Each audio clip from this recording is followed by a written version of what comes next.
হচ্ছে সে আমাদের মাস্টার। এখন রডে উনি লিখছেন 125। আপনারাই দেখুন, এটা কি 125? আমি তো জানি না। লেখেন লেখেন লেখেন স্যার। স্যার লেখেন। না না দর্শক আপনারাই দেখেন, এটা কি 125? আমাকে দেখেন দেখাচ্ছে না দর্শক, এটাই দেখুন 125। এটা দেখেন এই ছেলেটা লিখেছে 100 তুলে দিচ্ছে, এখন ভুল করেছে দিয়ে দেখেন, দেখতে দিচ্ছে না। দেখেন দর্শক, মুখটা দেখে নেন ভালো করে, দেখেন চিনা রাখেন। আবার মাধ্যমিক পাস। হ্যাঁ মাধ্যমিক পাস।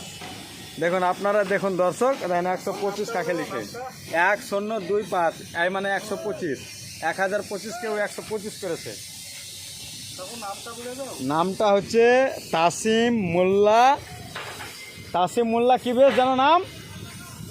দফাদার। তাসিম মোল্লা দফাদার। ছেলে ভালো, কিন্তু ভুল ভাল পড়াশোনা করেছে, ভুল মাস্টারের কাছে, দোষ নেই এর।